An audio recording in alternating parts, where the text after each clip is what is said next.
Welcome to the Firehouse Roundtable podcast, brought to you by the Ventura Fire Foundation. I'm one of your hosts, Peter McKenzie, retired fire captain with the City of Ventura Fire Department, and my co-host, Jason Kay, active battalion chief with the City of Ventura Fire Department. We are going to bring awareness to real issues that face firefighters and their families. We want you to feel like you have a seat at the kitchen table, which every firefighter knows is the heart of the firehouse. Let's get right into the episode. All right, welcome to another episode of the Firehouse Roundtable. Recently, we did some podcasts. I think we had a two-part series on guys who just got off probation. And today we get to be on the other end of that. So today we're talking to three, our most recent retirees. I think Peter and I both have pretty tight relationships with all three of these guys. I'm excited to have them on the show. Today we have Tom Hoffman, Tom Weinell, and Brian Kremer. So let's just start with how long you're with the fire department and how long. I think you guys all retired within like a month of each other. And just kind of give me a brief bio of yourself. Hoffman, why don't you start? Okay. I born and raised in Ventura, local guy. Started as a medic when we had our transporting ambulances in 1996 for about a year and a half. Left there, went to El Dorado Hills after that program was scrubbed, and then came back here in 2000. And I just retired at the beginning of August of this year. How many years total, Tom? How many years total? Total in the fire service, 27. All right, Weinell, go ahead. All right, here we go. My fire service career actually was a second career for me. When I got out of college, I ended up going into sales as a broker. And I did that for about 7 years before I got sick of the cubicle life and decided to kind of follow something that had been a passion of mine for a while. Both my grandfathers were firemen, so I ended up going to med school. Actually, Tommy and I worked together at Bruner, and I got hired as an EMT for in the same class that Tammy Crudo and a bunch of those other people did, where we worked as EMTs prior to going medic. So we kind of started the whole ALS program for the city. I was with the city for 31 years, and I got a chance to participate in everything. I did every specialty we had. Just 31 years, huh? That's it? Just 31. Well, congrats. And I'll let Cram Dog go ahead. Kramer, let's give you your bio and talk. I feel like the baby of the group because I only put in 22 years, so kind of got a late start. Kind of like Tom, I had another career, corporate world, suit and tie. But in 2001, I decided to switch careers and, worked for Gold Coast Ambulance for 6 months to the day. Went to paramedic school. Then only had 4.5 months as a medic with AMR, and then got hired in August of 2001 with you, Jason, and 40th Academy. So I feel like I came into the game late, like at 33 years old, left early at 55. So I only had 22 years in, but it was a great 22 years and worked at all the different stations. And here I am. I feel like the baby of the group with the least experience. So I'll let you guys talk more. I think 80 years. Is that right? My math somewhere like that. I was trying to calculate too. Let me do it. I'm sorry, Peter. I'm a genius, but 80. I just get it right away. Yeah. 80 years of experience between these three guys. That's impressive. And Kramer feels like the baby of the group. I'd love to hear that. Even though I'm 55. I'm 55, so I'm ready to. I was ready to retire at 55. So I didn't realize, Kramer, that you and Jason were in the same academy. So the one story I want to hear about and talk about, I don't know if we want to do it right now or not. It's going to be so much better because Jason was there. So I don't know who should tell the story, whether it's Jason or Brian, but I want to hear about the break dancing in the academy. You want the true story, or do you want what? Yeah, Kramer's go ahead, story Jason. You tell it. You tell it better than I do, homie. All right. So there was definitely one of the gnarlier captains that was teaching the fire academy. Everybody there knew that this guy was gnarly. So when he would say, is there any volunteers to do this? Is there any volunteers to do that? We would all like, hey, keep your hands down. Don't raise your hand. Don't say a word. Well, Brian Kremer being number one, Brian Kremer, and number two, just not really having that experience of that background of family being firefighters. His hand shot up every time immediately. So I'm not sure how he found out, this captain, that you did breakdancing, Cram, but we came back from lunch one day and the whole cadre of these just old school gnarly captains pulled out this piece of cardboard, and they said, "We hear there's somebody here who knows how to break dance. Let's bring him up front and get him going." And there was zero hesitation from Kremer. He went straight to the front in front of the whole academy. And I swear there was a light that came from behind him. It was amazing. Okay, going back, the funny thing is when they said, "Does anybody break dance?" I thought for sure Rico Gross, this guy that I knew break dance and listened to rap music, was going to raise his hand, but he left me hanging. I was the only one. So the next day they brought out the beatbox from the 80s, the cardboard, and I just got into full character because every one of us had a character name.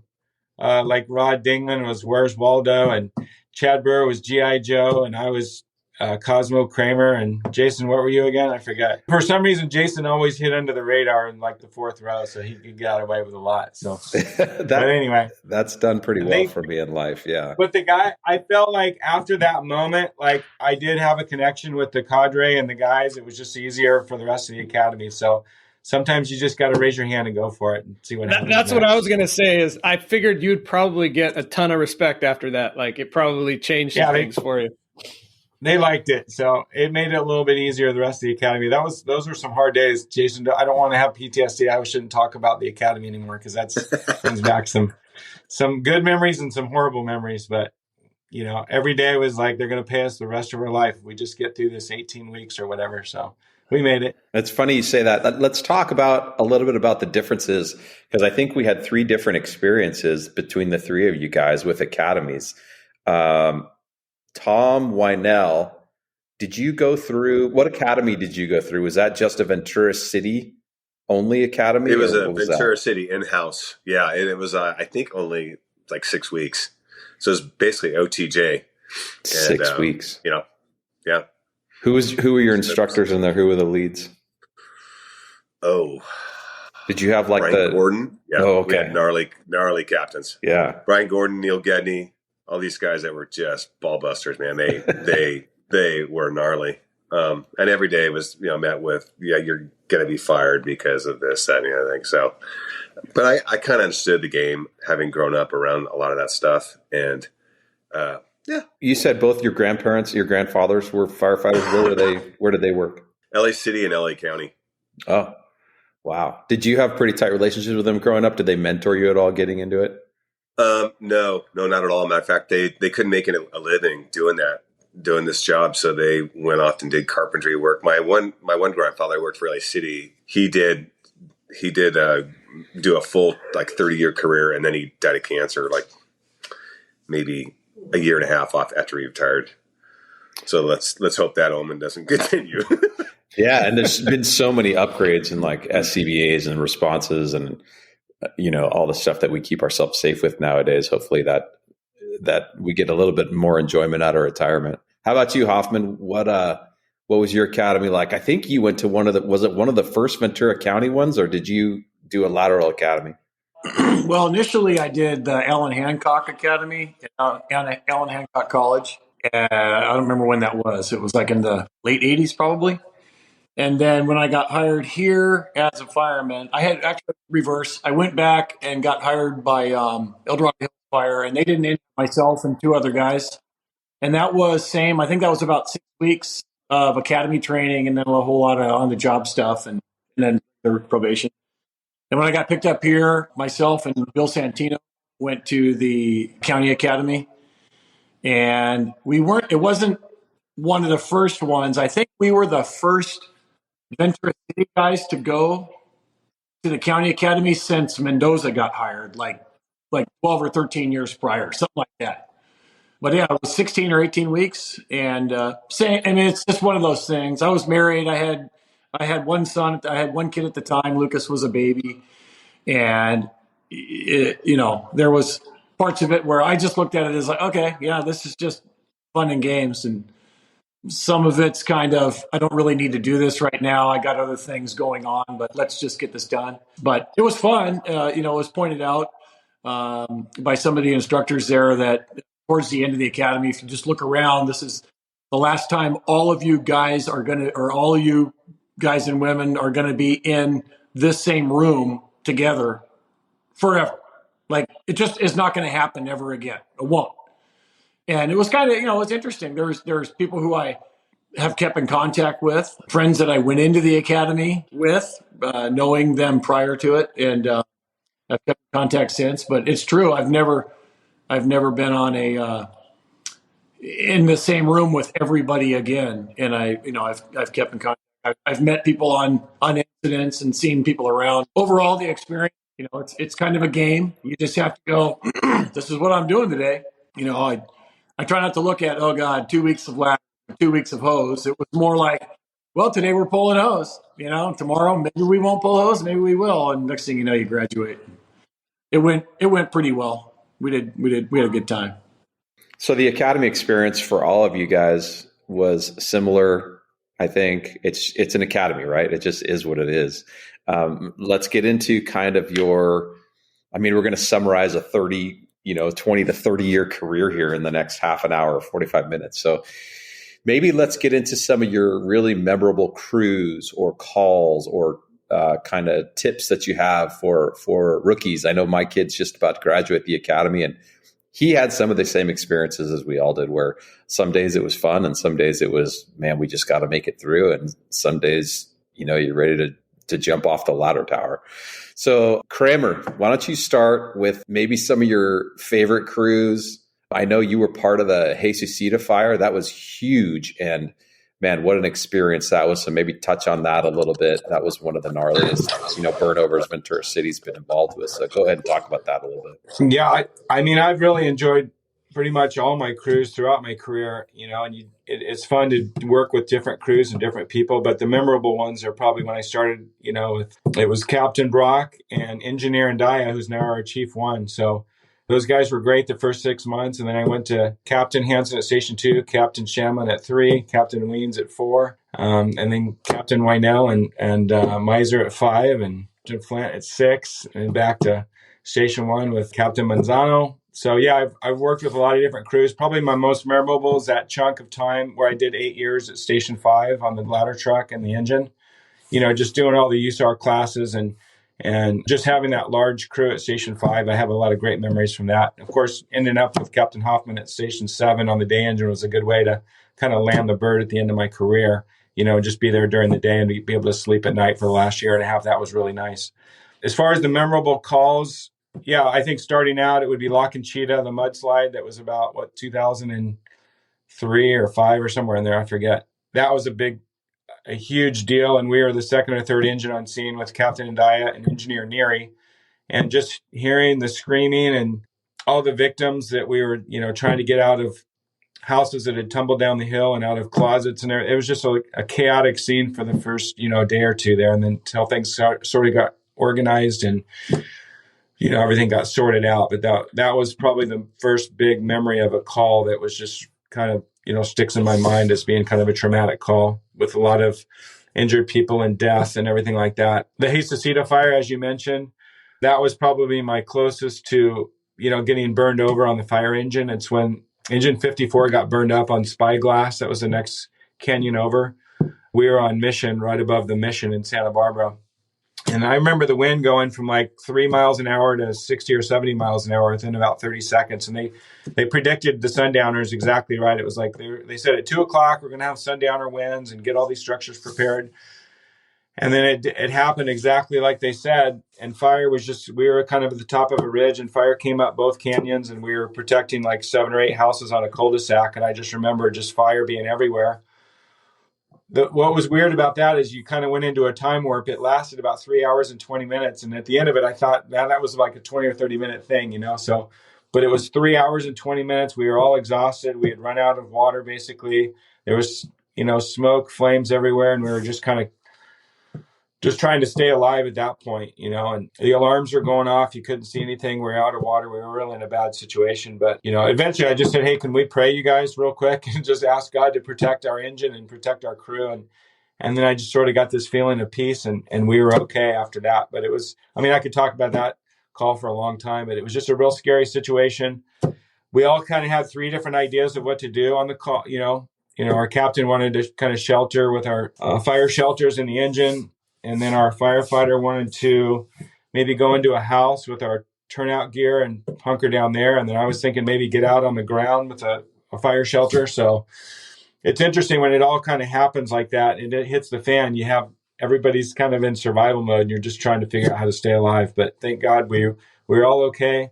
Kind of blew over after 3 hours and 20 minutes. And then Chief Ndaya was, I think he was a chief or maybe he was a captain at the time. And then Chief McPherson just came up the hill and gave us a big hug. I think Ndaya was in a trainee, strike team trainee at that time. And then, yeah, but anyway, we got big hugs and the fire kind of died down and it was over. But it's a very memorable experience and a memorable call in my mind. So, yeah, I'm glad I was with a good crew. It was Chief Miser and Brian Smith and myself, and we made it through. So, and then, of course, the Thomas Fire in 2017. A lot of memories there. Losing 800 homes, and I was with Chief Henderson. So it was nice to have someone with a lot of wildland experience on that one. But yeah, but like what you were going to say, wisdom-wise, I would say one thing I learned from Captain Weinell working for him is he said, let things play out. Like you want to run into a fire situation or to a scene. Like I remember one time AO had a fire in the basement, and all these engines were showing up, and all these chiefs were running out different doors telling everybody what to do. And Weinell's like, hey, let's just go park in the parking lot and let this thing play out a little bit before we like moths to the glass, just let it play out. And so that was some really good advice from an experienced captain just to kind of let things play out a little bit. So for the new guys, settle down, check your own pulse before you check the victims and try to slow down and make a good decision when you go into a call. All right, I'm writing that down. Check your own pulse before you check the victims or the patients. That's good. Just for our listeners who don't know, the fire he's referring to is AO is our headquarters.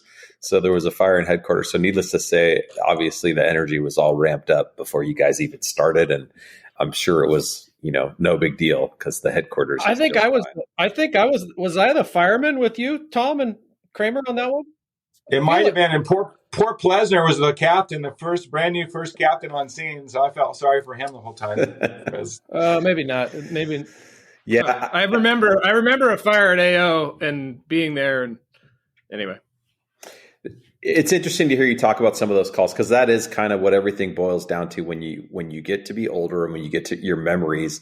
It's the relationships for me anyways. You guys can, disagree and talk about what you want it, but it's the relationships and kind of the big calls that stand out, and all of the politics and the disagreements and the little stuff just kind of go away. And you remember these really are our family members and we've been through some battles with them. And that's pretty cool. That's what stands out. Hoffman, why don't you go next? Let's talk about kind of your career as far as favorite crews. I know you've had some funny stories. We can get into a million of those. Kind of some, what do you got for tips? As far as favorite crews go, I'm a lot like Brian. I've really enjoyed everybody who I've worked with. You kind of get in, you get to know them if you haven't worked with this person or that person very much. And there's always that kind of break-in period where you're asking about family and all that kind of stuff. And that's always kind of fun. And then seeing how people work on calls and stuff. And I typically like to keep it really, really light, and it doesn't matter. I've been on fires before and people ask me, do you ever take anything serious? And it's like, why do we have to be so serious? Let's just do our job and have a good time. It's going to happen. So, and I trust everybody else who's there is doing their job. And this is a lot like doing any job, As far as crews, like my first crew when I worked on the medic unit was Miles Smith, Dave Mendoza, Dave Bear, and then Paul Willett was my partner on the ambulance. And that was really fun. We had a great time. We were new here, so we were doing a lot of touring around downtown and just having a good time. And obviously working with Miles, he's got a trillion stories. He grew up in we'll say late 60s all the way through the 70s and all the way through. So he's got some really good classic stories. And that was always fun.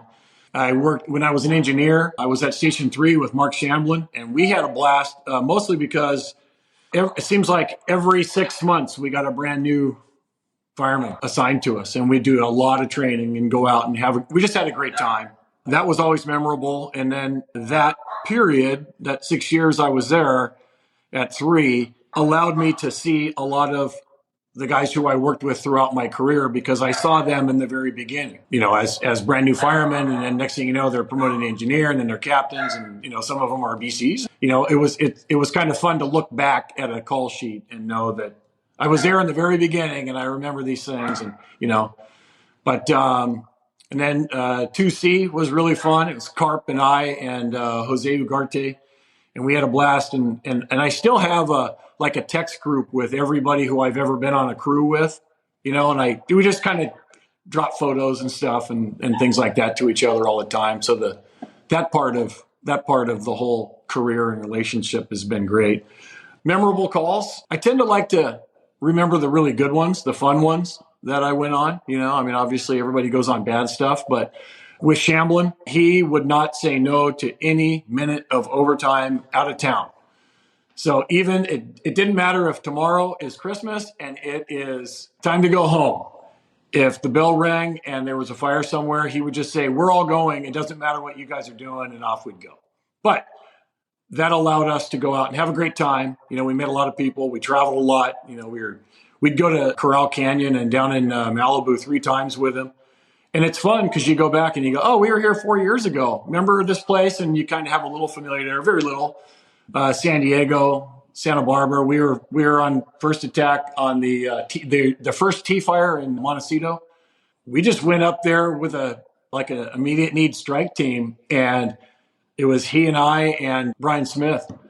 And we were driving through Montecito, and I had never been back in the sticks in Montecito before. And some of those roads are like a campground. They're just little tiny roads with these big houses. And there's houses fully involved everywhere. And I was like, well, you learn a lot to just go, keep going, keep going, keep going. Okay, there's one, stick to it. And you learn to kind of sweep away all the superfluous bull crap and what can we do here? Let's save this one house. There's nothing wrong with it now. My crews have all been great. Like Brian said, I finished out my Medic Engine 7 career with Kremer as my engineer. We had a great time. We're both the same age.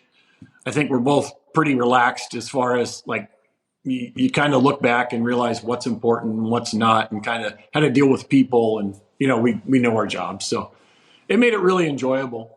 As far as a memorable call that seems to come to mind a lot is, it's funny, you guys got it all. When somebody finds out you've been a fireman for a while, they always say, "Oh, I bet you've seen some really gross stuff." They always say that, but I always say, "Yeah, but I've seen some really cool stuff too."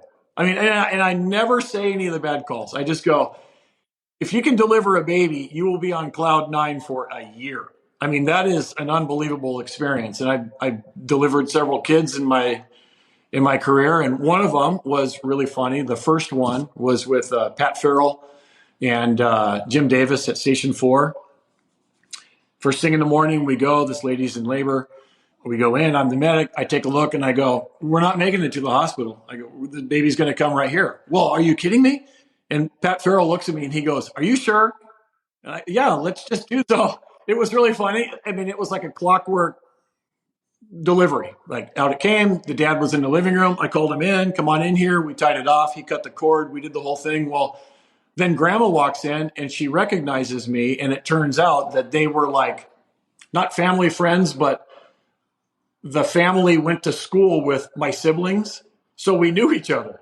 And then, then you get a phone call a week later and, oh, thank you. And it's just, those are always really cool calls, but I don't know. There's a ton of them over a career, but you just kind of, I thought they were all fun. Some of them are less fun than others, but some of them are funnier than others. Some of them are funnier for other reasons, like a funny circumstance or an actual comedic type of a call. A lot of them are very memorable, but I try and look at the really good ones and the fun ones that I went on and where we had a good time and we made a difference and helped people out. So yeah, I like that way of thinking when you say, when somebody asks you, what's the worst call you've seen, you always kind of gravitate towards, well, yeah, I'm sure we've seen that stuff, but there's cool stuff we see too. So let's talk about that. And as far as the baby being related to somebody that's your family knew, that could have been probably any person in all of Ventura, true or false? out with my. Yep. And for our listeners who don't have context, how many siblings do you have? I am the 7th of 12 kids. Yeah, good for you, man. So you're one of the mayors that we've employed with the fire department over the years. I think we call. When I was working with Dan Plum, they said if Dan Plum doesn't know him, then Hansen will know him. If Hansen doesn't know him, then Hoffman will know him. And any call, like I used to go into calls and I'd walk down the hall and I'd look at the family photos and go, oh, is this your granddaughter? Oh, I went to high school with her. And that sometimes, or that a lot of times, is the best medicine you can bring to any bad call.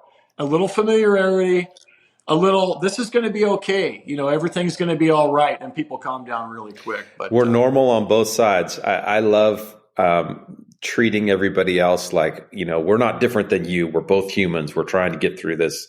We have some things we can help you with. And one of the things, we'll get into this in probably the next 5 minutes. But one of the things my preceptor taught me was treat everybody like their family and that they're like your grandma. If you need to hold their hand, hold their hand. Do what you need to do to make them feel comfortable and not elevate yourself. Anyway, Peter, go ahead. I know you're trying to get some words in there.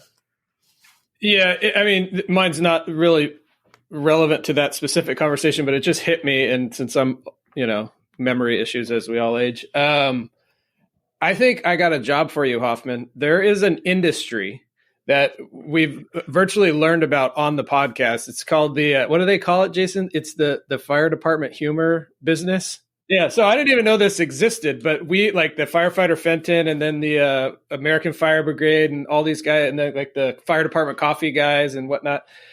I think that's your next swan song. It's you funny need to get into the fire department humor business. It's funny because Peter, being an entrepreneur at heart, is probably a little bit different than Hoffman's view. I'm not totally convinced that Hoffman's looking for another job at this point. I mean, I've got so many jobs right now, and the only difference is I do them all for free. Yeah. But no. All right, Weinell, let's let you get into your story and kind of the same questions for you. Well, let's see. I think I have such a diverse experience from old time guys being, when I first came on here, I was a baby in the fire department, and these guys have been retired now for 20 plus years. So it's an interesting, everything in the fire service we're just a cross section of the public. So no matter who your crew is or what happens there, it's like you could just pick some guy on the street and go, get over here and start peeling them out like an onion. And you'd find out that we have a whole lot more in common than not.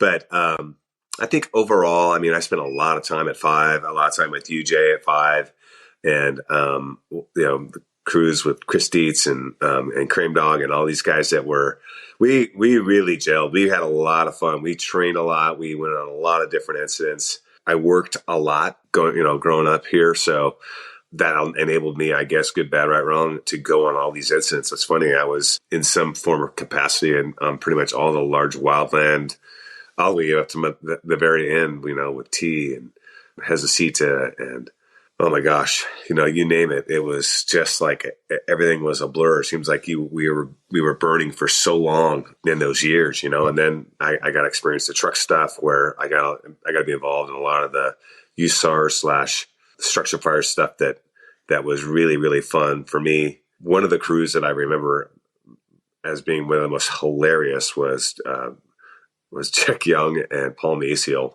at Station 3, because Chuck is a consummate prankster and he is relentless when it comes to joking, rubber snakes, masks, you name it. He loved to terrify people. So it would be like 6 months waiting for your opportunity to get, because back in the day, we had all communal showers and dorms and stuff. And that being said, you couldn't shut the door and not have Chuck Young trying to crawl into bed with you, or he would wake up with a gorilla mask on, or he'd come around the shower and do us up. But I did get him one time. It was probably one of my favorite pranks of all. He had this rubber snake that I just talked to him not that long ago about this. He had a rubber snake that he would take all the time, and then he would he would put it, in some place that you would not expect it to be, right? So we got called for this rattlesnake call up in Orlando, and I grabbed Chuck's snake and I told Paul, I got a snake. So Chuck happened to know this family, and we went up there and I grabbed this snake. We used to put it into a red rag can, which we didn't kill them back then because Paul believed that they had spirits and souls and blah, blah, blah. So he didn't want to kill the snake. So I grabbed this thing with a noose, which probably rendered it unable to eat ever again. And I put it in this red rag can, and this thing was huge. So it was striking and hitting at this can and rattling its tail and stuff. And he wanted to go up towards Atmore's property, up the canyon there, and we were just going to dump it, out of there. So I have my boots on top of this thing, and it's going crazy, and they're laughing. And Paul keeps looking back at me. Chuck's driving.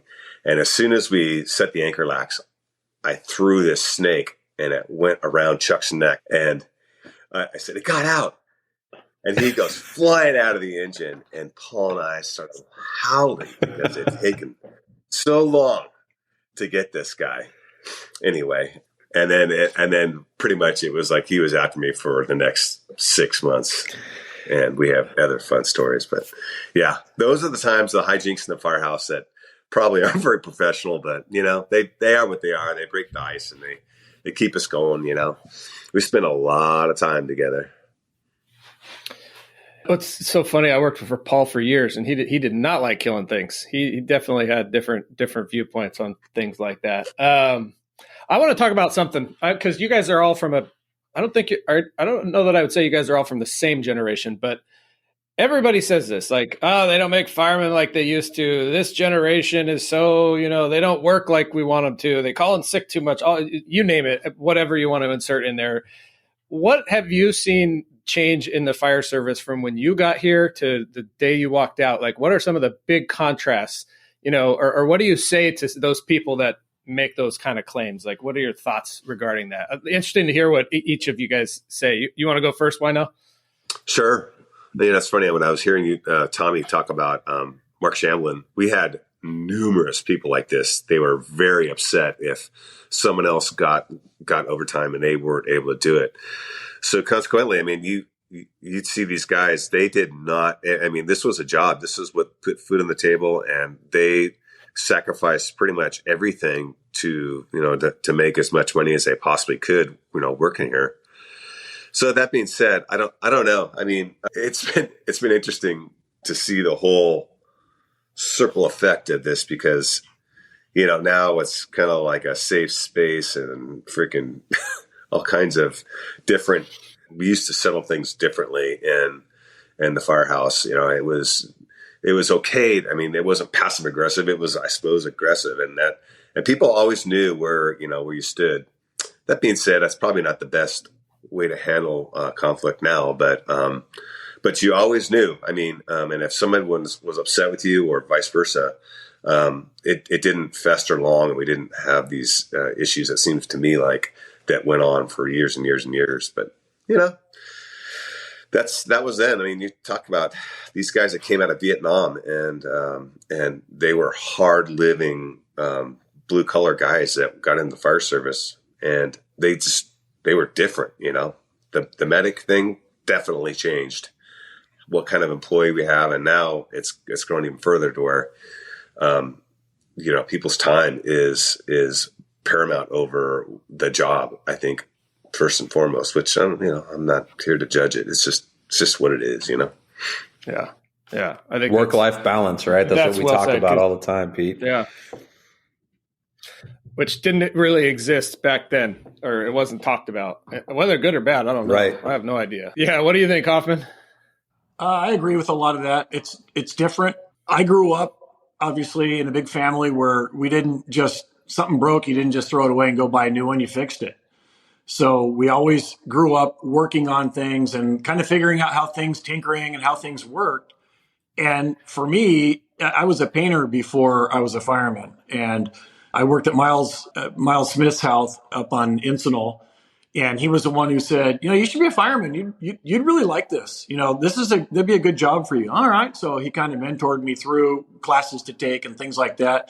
And it took a long time. So there was a whole lot of drive, and it took me 7 years to get hired finally.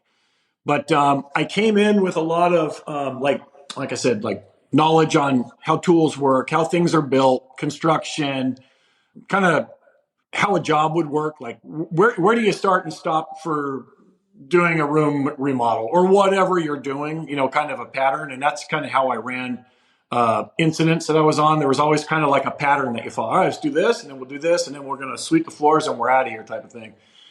And I think a lot of that is gone. Basic hand tools, not gone, but it's not as prevalent.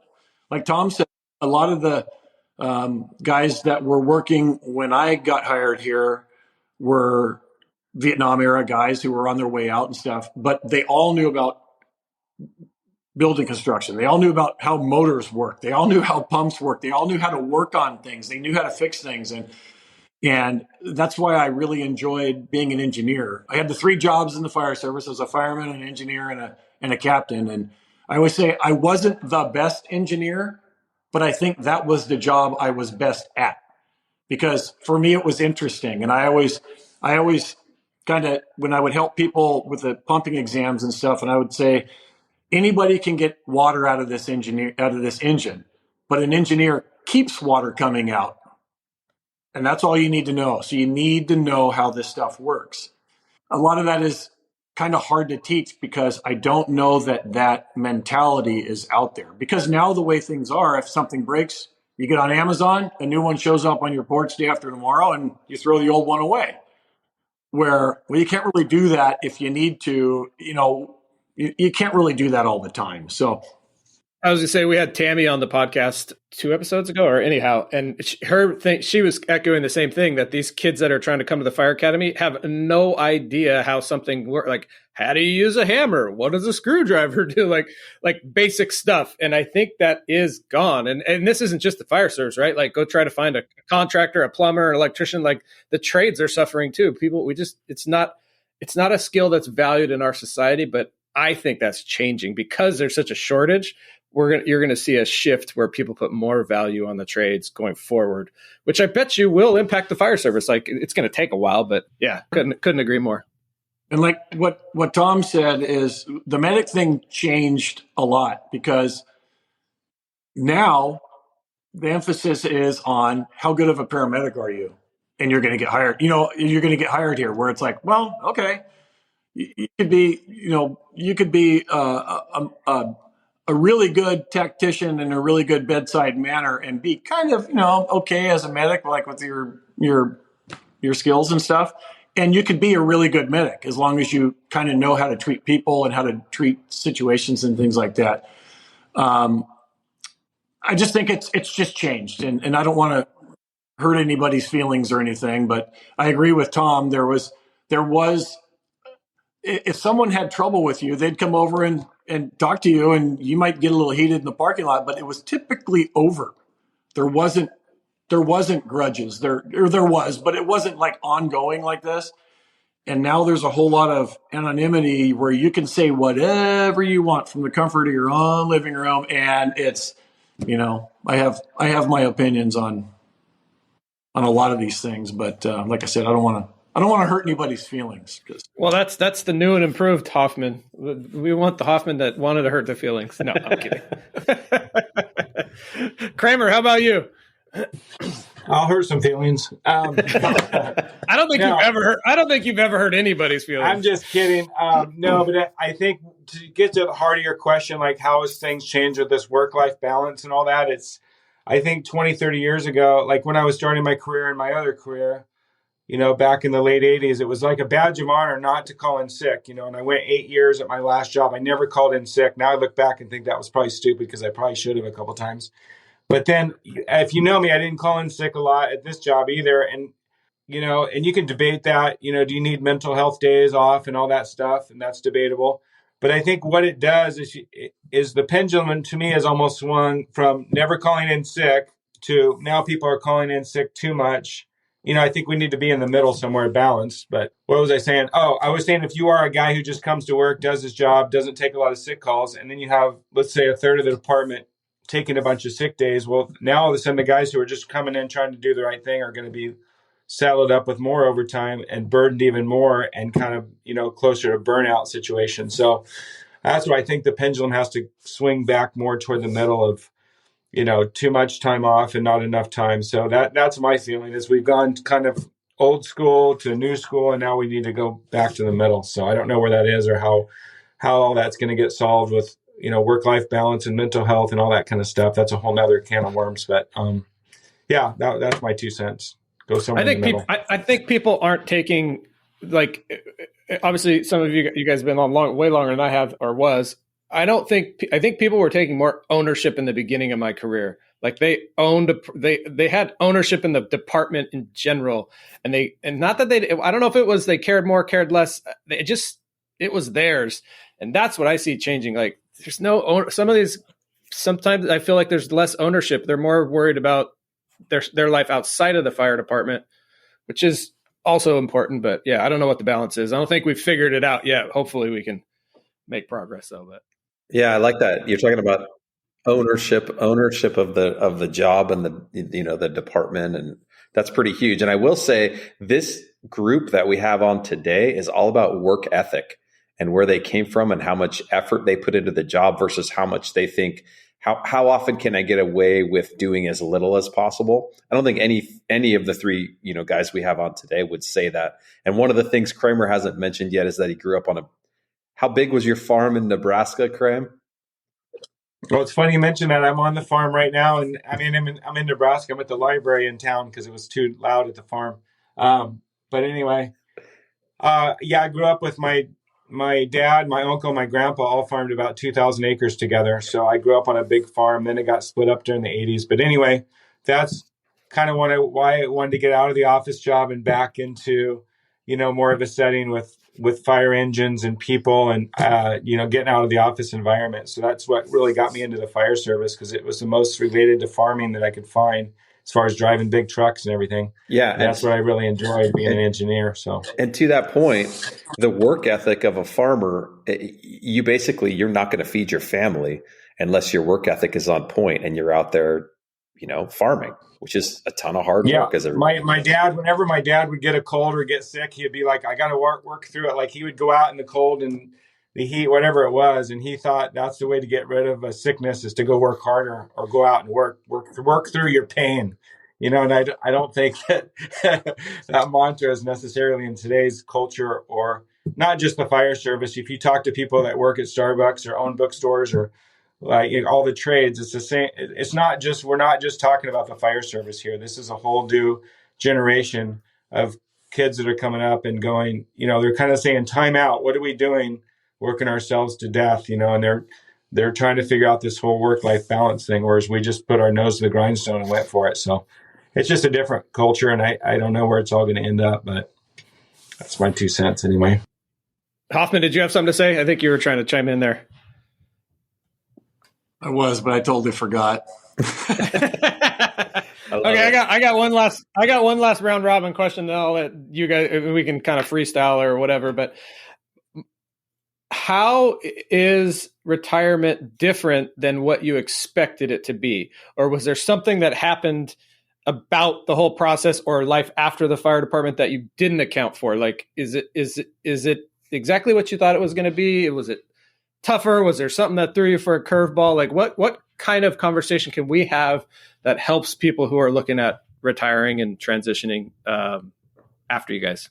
And we'll ask you again in 5 years. So it'll be a multi-part question. I would say as far as how it is compared to what I thought it might be, the biggest, not I guess a surprise, but you talked about we always hear work-life balance, right? Well, I've got 3 kids, Brian's got 3 kids, Tom's got 3 kids. So growing up, you're working, and that was it. My wife and I, Liz, she's the best. We had an agreement that I'm going to work and she's going to take care of the kids. We're not going to do daycare and all that kind of stuff. So I work, right? But doing that, there was the home calendar, there was the kids calendar, and there's the work calendar. So, all right, these are the days that I got to be at work. And these are the days that the kids got to be at soccer and birthdays and and then there's the days that we're doing things as family. So if anybody was to say, hey, you want to go and have a beer on Thursday night? I'd go, well, hang on for a minute. I got to check 3 calendars, right? And that was just normal. It was constant. Well, then I go retire. My kids are gone. 2 are graduated college. 1's done in May. 2 live down in Los Angeles. The other one's in Orange County. Liz works, and I'm done. And so I said the best part, and that it took about 3 days for me to get used to it, was if somebody said, hey, you want to go have lunch on Wednesday? I can just go, yeah, because I don't have the other calendars. It's mine. And it's not selfish. There's still things that I do. One of the things that Liz was looking forward to most, she says, in retirement was that when she got home from work, dinner would be ready. And I like to cook. And we used to get home around the same time. So she would get home after working and start dinner, and then I'd help her out or do dishes or do whatever. Now, I got dinner ready. I tinker around with projects. I help my mom. I help Liz's parents. Just kind of, my day is my own. If I want to sleep in, I sleep in. If I don't, then I get up and I start on projects. But as far as Matt Brock texted me after he retired, and he said, when you retire, it will be better than you think it's going to be. And he's right. It's like this freedom of, more, you do whatever you want to do. And obviously there's routine things that have to be done, around the house and stuff like that. But the best part is I went into it knowing that I'm going to get a lot of my life back that I didn't lose, but you put stuff on hold. Obviously, when you're parents, we all know that I'm not, my kids are the greatest accomplishment I've ever had. And I value them more than anything, but very time consuming. So you put off being in the water, or you put off doing this or doing that. And as they got older, it was easier for me to kind of phase my way into work projects, woodworking or something in the garage, or tinkering with something or restoring something. And now that I'm fully retired, it's full time, and it's been very, very nice. It's relaxing. I think the most anxiety I've felt since I've retired is 3 minutes before this podcast. It's so different. And you're the one that brought up the dishes, so we're not going to talk about the dishes here in a bit. No. Spotless. I would say that if anybody is loaded in the chamber to retire, but they're having iffy thoughts, and you're holding out for, well, maybe I wait till next year because I'm going to get another 2%. If you really do the math, you go, if that's what you want to do, but realistically, go enjoy yourself, have a good time. You're going to be just fine. So I encourage anybody who's thinking about it, just go for it, man. It's a good time. Yeah. Awesome. Weinell, how about you? I would have to agree with Hoffman on a number of accounts. Something that used to piss me off was people would go, how come you haven't left? And it was such a personal decision with regards to when you want to do it, and it's a comfort with a financial comfort / relationship all these different things come into play when you're doing it, and it used to irk me to no end when some kid would go, how come you're still here at 31 years? And I would I'd say, well, I'll come back and visit you if I'm still alive, and you can explain to me what makes you do your decision. One of the best things I did was retire on my own terms, which I was very blessed to be able to do, because so many guys that I have worked with over the years did not get to do that. And like Tommy was saying, the best part of the day is the fact that I can't believe I ever had. How did I ever fit in work? I mean, stuff that is just great. I have a much better positive outlook on all kinds of stuff. It's good. Do it, like you said. Awesome. Kramer, how about you? Yeah, I probably would have gone 2 or 3 more years if we worked for a department that didn't have so many night calls and we weren't getting rid of the day engines. But I knew I was going to go back to the 48, 72, 96, up all night. And that didn't sound appealing after being on Engine 7 with Captain Hoffman. So I decided to end it. this year, and my daughter was getting married. She just got married October 22nd. But if I worked for a department, like I could work in Ojai or Lake Sherwood or Oak Park, I probably would have gone, a little longer like Captain Weinell. But I do think our call volume, our situation is changing with the 48-hour shifts. And I personally don't do that well with lack of sleep. So I'm kind of irritable at home and with my family, and I didn't want to go back to that. So that's why I got out at 55. As far as retirement, it's only been 2 months for me. And I had my daughter's wedding coming up. So I had a lot going on. She got married October 22nd. And now my wife is telling me, Brian, you need to have a routine and get out of the house, at least in the mornings when I get ready and get the house in order and everything like that. She works from home a lot. And so if I don't have a project, I need to at least not bother my wife. So that's what I'm learning. It's harder and I think Tom gave me a book, Weinell, about retirement is harder on the spouses than the person retiring, because our wives are really used to having their own alone time and their own space. And now that we're retired, we invade that. So I have been volunteering like at Food Chair, the Senior Nutrition Garden. I'm on a men's softball team on Monday night. I'm really pretty actively involved in my church. And in fact, I met a guy at church, Bob Brooks, the retired sheriff of Ventura County. And he told me, he goes, just the first year, just try different things. Don't commit, for sure to one path or another, because whatever you think path you're going to go down, it's going to be something different. So he said his advice was try different things, volunteer wise or part-time job or whatever it is, but it might take a whole year or two to kind of settle into retirement. So yeah, when I get back from this trip to Nebraska, I do want to figure out a routine, whether that's volunteer like every day from 8 to noon at Food Share or whatever, just to give my wife that time to get up.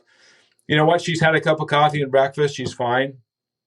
But she doesn't need me there every single day. What are you doing, Julie? Who are you talking to? All that kind of stuff. She just doesn't want that. So I need to just realize I'm not at work. I'm not bantering with Clappy or somebody at work. So I need to just, figure out my own deal in the morning, and then we can, come together and figure out the rest of the day. So I'm still figuring out retirement. It's only been 2 months. So Brian reminded me about, when Julie's saying things to him and getting a routine, but just this past weekend, Liz works all week and then we have weekends off. Well, then she does things around the house, gardening or whatever, things that have to be done around the house. So I said, let's try this. How about on weekends, we walk around the house and we make notes of things that need to be done. And then we're done for the weekend. And then during the week, I'll do those things like, whatever it is. That way her whole weekend isn't spent working. Just let's walk around. What do you want done? Like right now we're exercising our kids from our rooms. And if they listen to this, they're going to whatever.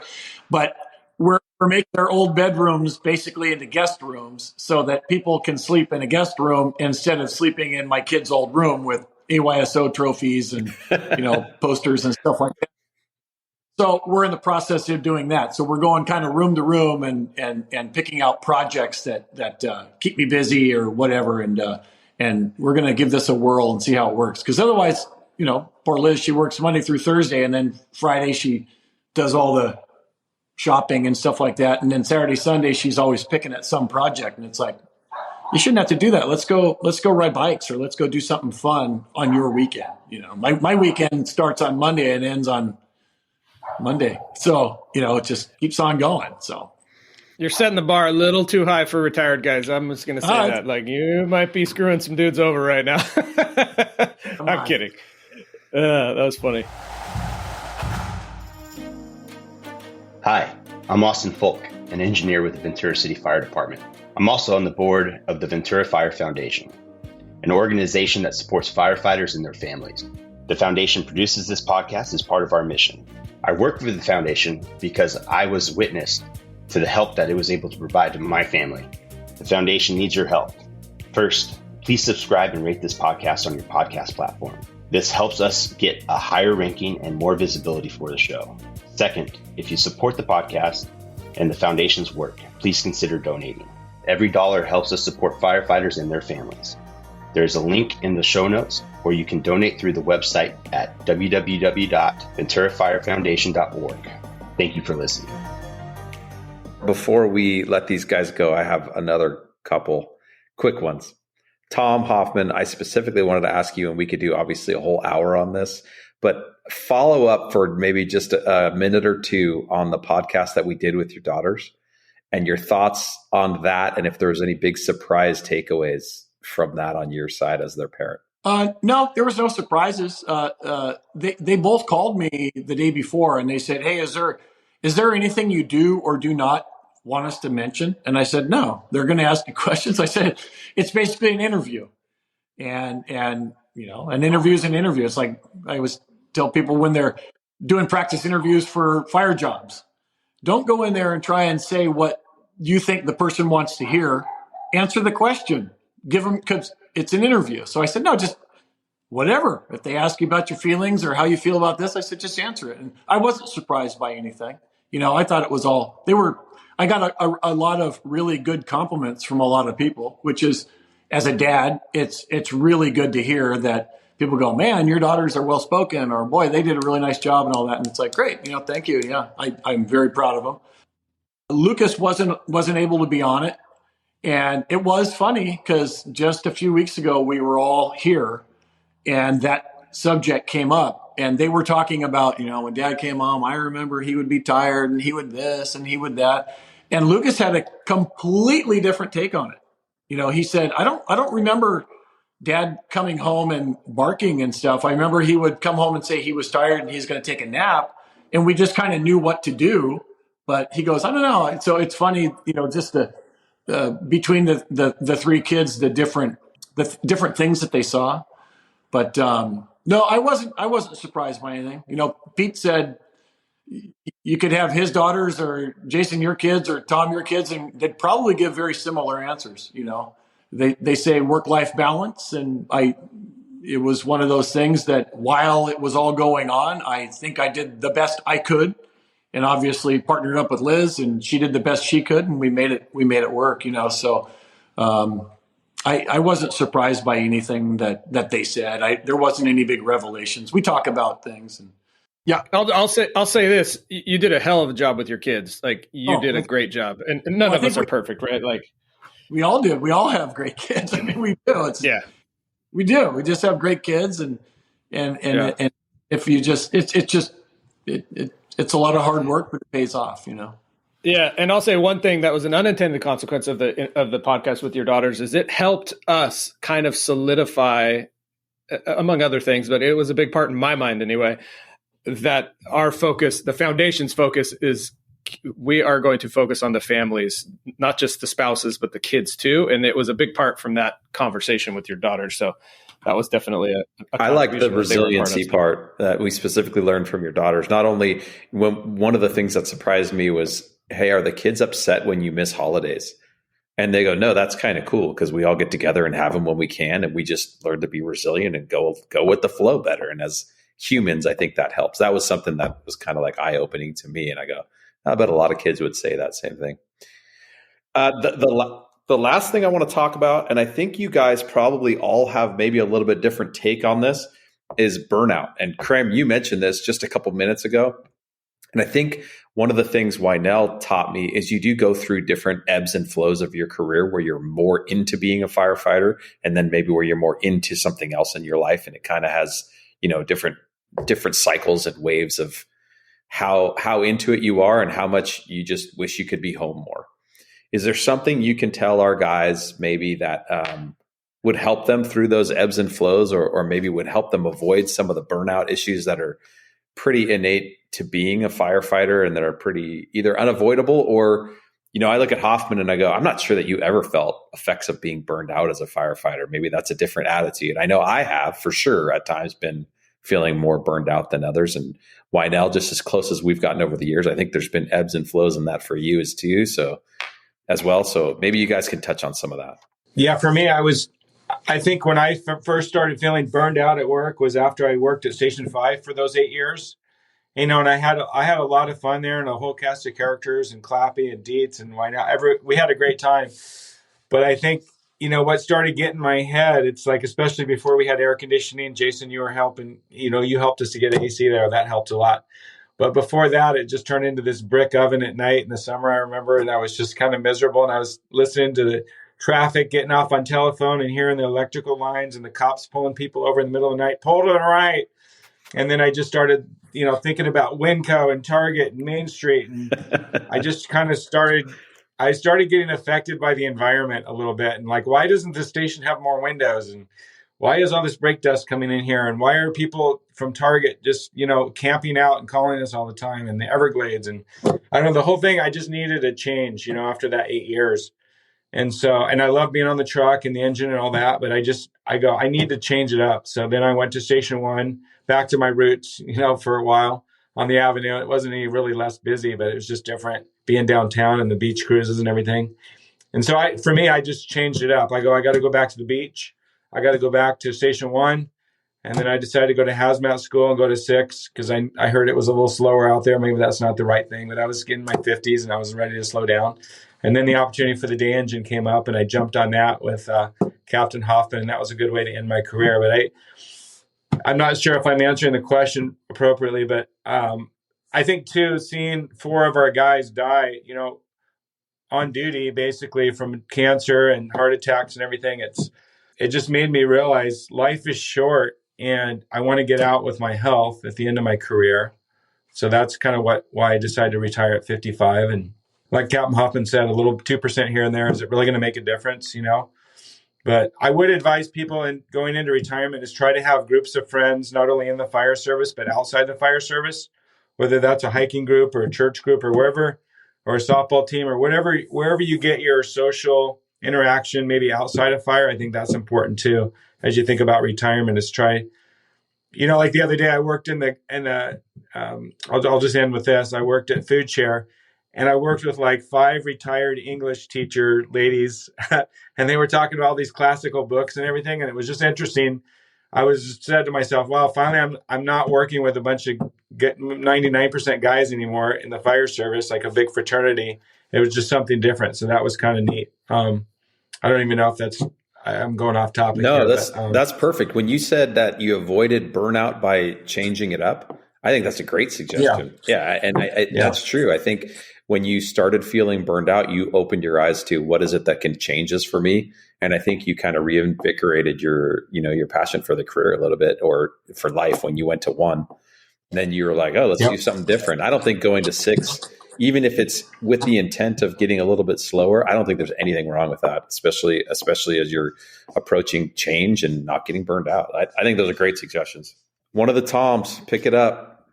Can you repeat the question? You avoided getting burned out in your career, in my opinion, and from the outside perspective, looking into your life and the career. I don't think there's ever a time where you approached any drill that I was at with you, or a call or anything, where you're like, ugh, I just do not want to be here. I do not want to do this. Give some, including myself, man. I'll just put myself out there. Give some suggestions to how you can avoid that stuff and how you keep the positive attitude. I like to keep it fun. I've said in the past many, many times that I'm not your consummate fireman. I was never one who went, oh God, I hope we get a big fire tonight. I hope with this. It's like, no, I'd rather we didn't, but if it happens, let's go. Let's go let's go do our job, like type of thing. And keeping things fun is the best way to keep anything going. It's how you keep a marriage intact. It's how you keep a long project at home, on track. You don't stop. You look at what you're doing. And I've never had a problem with night calls. And the more tired I get, I like to think myself and my 2 brothers and several of my other siblings, I think we're pretty funny people. We see things in a different way. I can pretty much see comedy or humor in anything that's out there, even if it's very inappropriate. I can see it, but you bite your tongue sometimes, right? But as I get tired, I get funnier in my head, and things are funny, and so nighttime calls never bothered me. I don't like to get up 5 times at night, but whatever, I'm getting up. It's not like I can say I'm not going, so I might as well have a good time. Nighttime calls, the lighting's different. It's usually quiet out. The call might be something a little more serious. It was just a different environment. So it was a different thing to try and figure out. And like I said, I was never the fireman's fireman where I was dying to kick down doors and all this, but I know how to do it.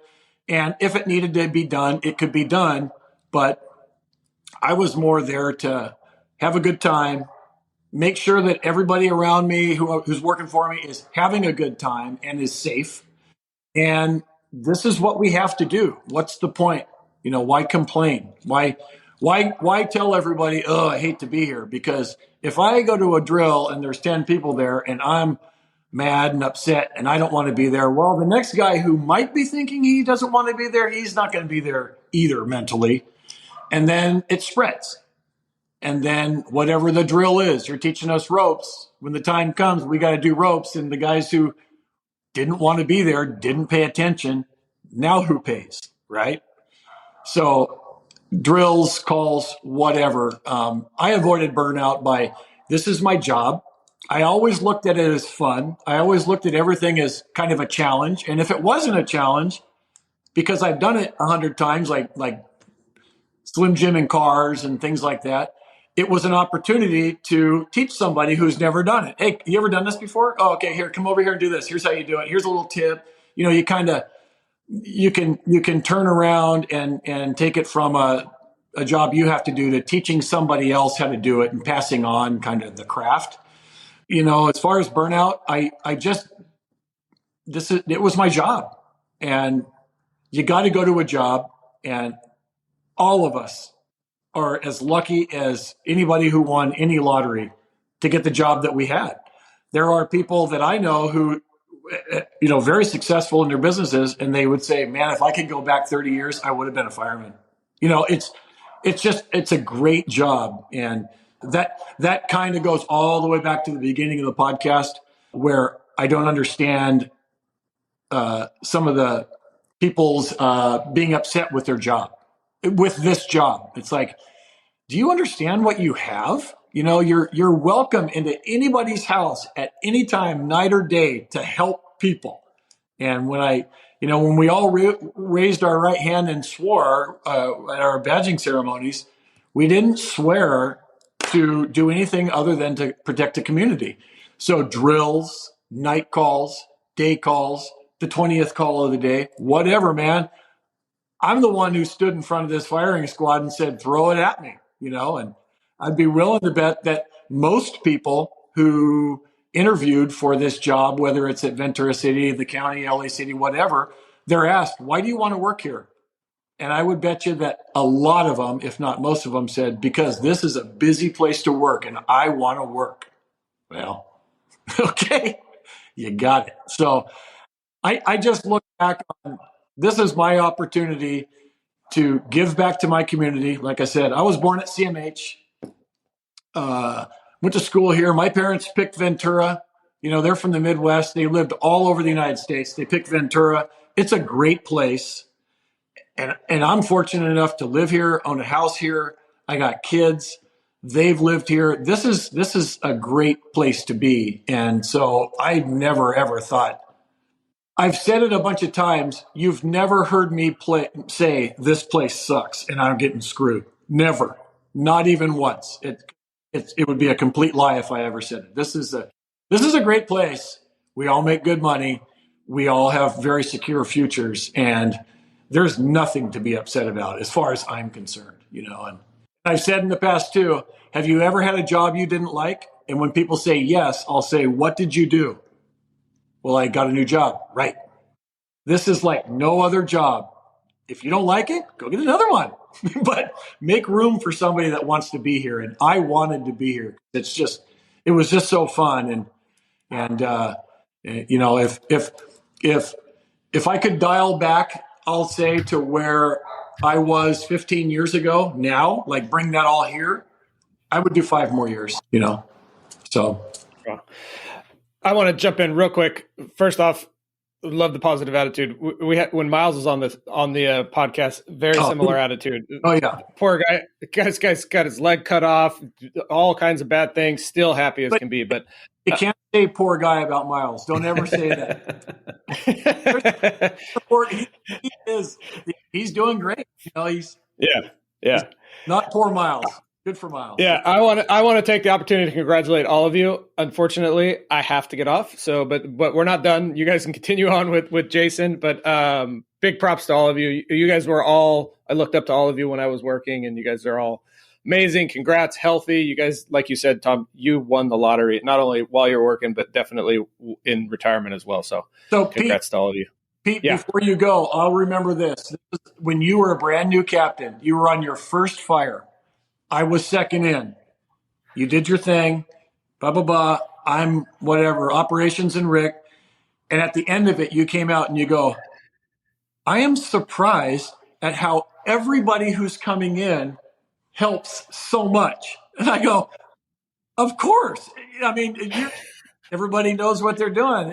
And I always remember you just said, I'm just surprised. This is actually really easy, everybody wants to help. So where was that fire? Where was that fire? What do you remember? I don't remember. You should remember. It was your first one, but I don't remember. But I remember you saying that. Okay. Of course, we're here to help you out. What do you need? And it was like, great. Yeah. So it's fun. It's really, really fun. That was awesome. Okay, right. I'm tapping out. Thanks, guys. Bye. Yeah, Hoffman, I agree with a lot of the stuff that you're saying. Keep things fun. This is my job, and it's a challenge.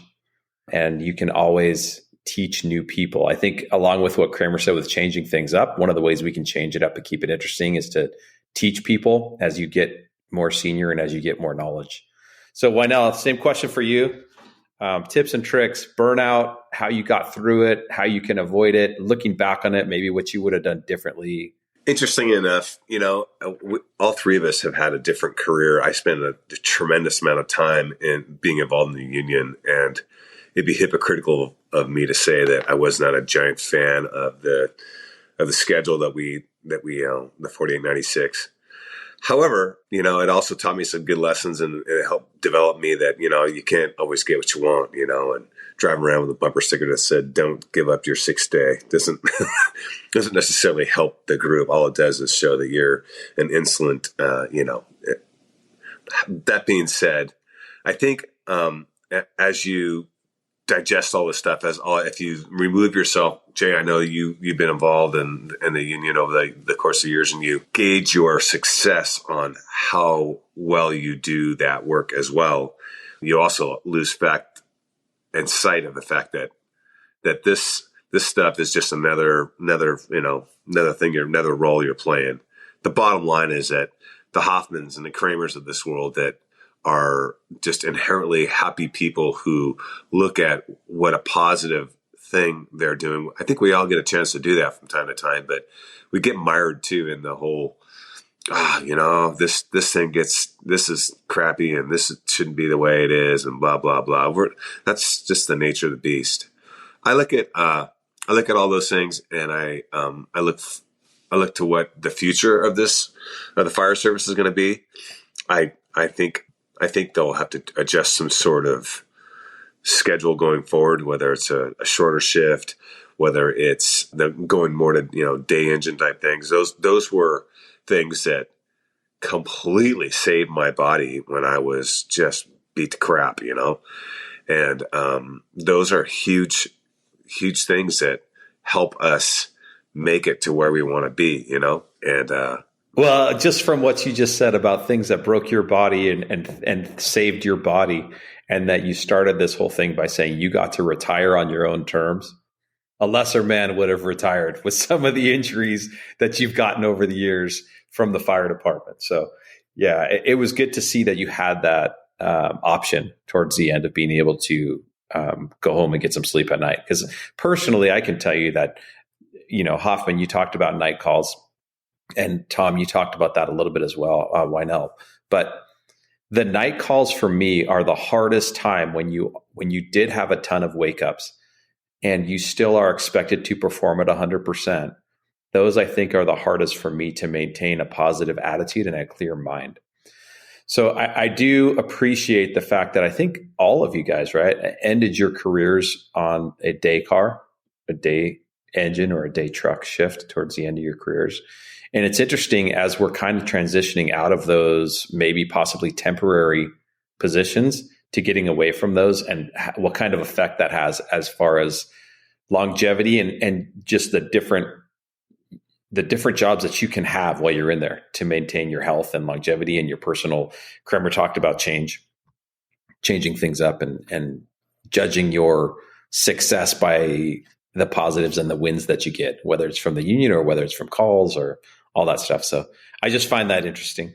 Last thought from me, or maybe from you guys, I'd love to have you guys, anything we didn't touch on, anything you want to round table, anything you want to bring up. This is your chance to let it out and to shine.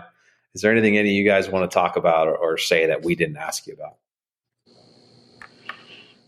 One thing, I'll just end it with this. One thing that, getting back to what prevents burnout, a couple things that, advice I could give for the new guys that happened to me. Like one time I was getting burnout and compassion fatigue for the homeless and all that kind of stuff. And one thing that really helped me is when Captain Hoffman would say, well, everybody's got a story. These aren't just homeless people. They aren't just weirdos. They aren't just mentally ill drug addicts. They all have a story. And when you start digging in, with these folks, and like we were on this call at the Shell gas station, this last year, Tom, I don't know if you remember Hoffman, but we started asking this lady what her story was. And it's like, she was kicked out of the, she was like in seven or eight different foster homes. And then at 18, she timed out.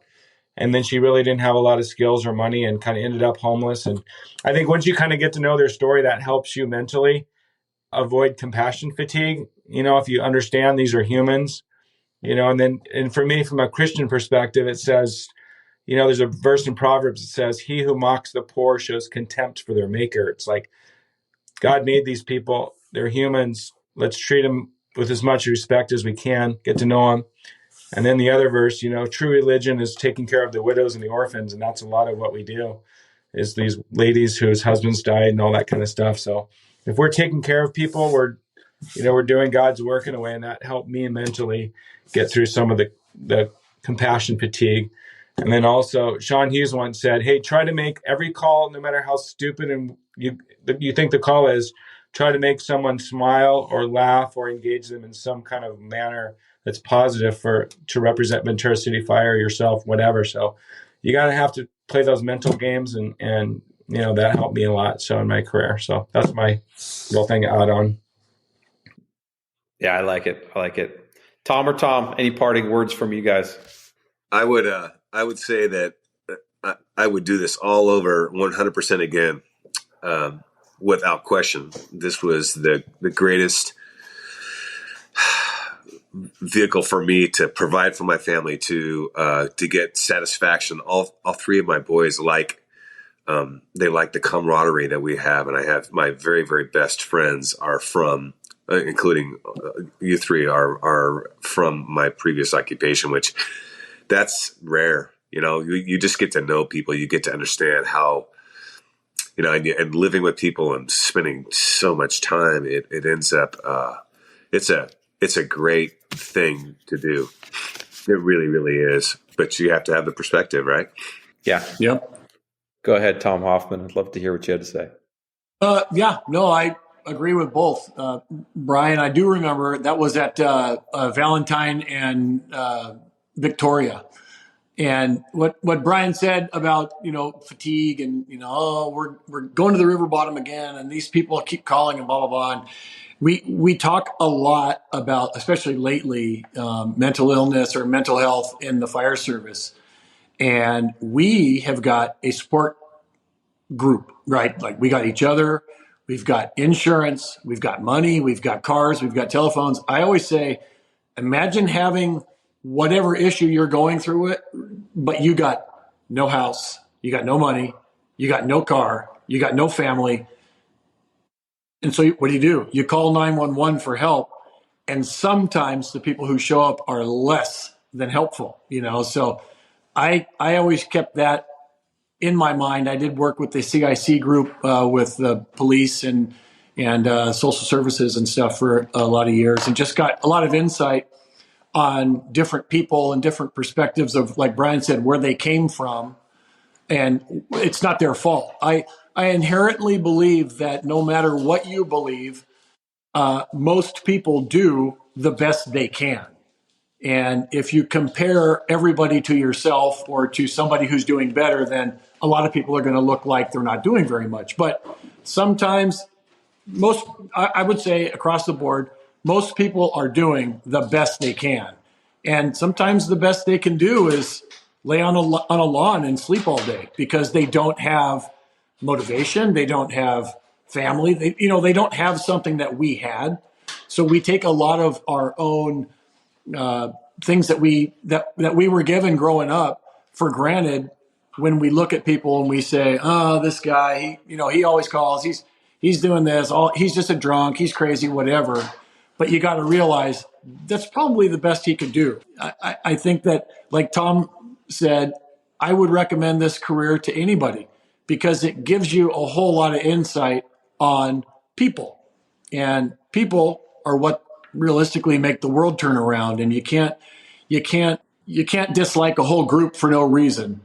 You got to look at people. And I like to think if you look at the similarities between you and somebody else, the differences are going to appear. But if you only look for the differences, you're never going to see the similarities, and you're not going to have an opportunity to know somebody. So I appreciate that.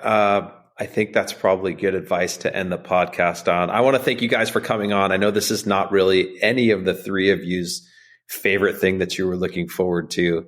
But yeah, it was really cool to get you guys on here and to kind of memorialize some of those stories and some of your advice as guys grow up and get older. And it is very surreal for me to look at the screen and see you, Tom Weinell. I did most of my career either with you or you were mentoring me or teaching me in some way. And man, I can't appreciate that enough. Hoffman, you got on the floor just before I did, a year or two maybe before I did. And Kremer, you and I started together. So, I say all that to say, man, you guys are so much older than me. So I appreciate you just being older than me for that. No, just kidding. It was fun, man. It was fun catching up with you guys. We'll see you around. I'm super excited to be able to see you guys when we go to Topa Topa or we go to Red Engine and to be able to catch up with you guys. And you guys are right, man. This is a family that we have, and it was cool to hang out. Well, maybe we go to Topa Topa for your congratulations party, Jason. Yeah. Thank you, Chief. Thank you. That's right. Appreciate that. Yeah, that's going to be great for you, Jason. You're going to do a good job. I know. All right. Thank you, guys. Have a great day. We'll talk soon.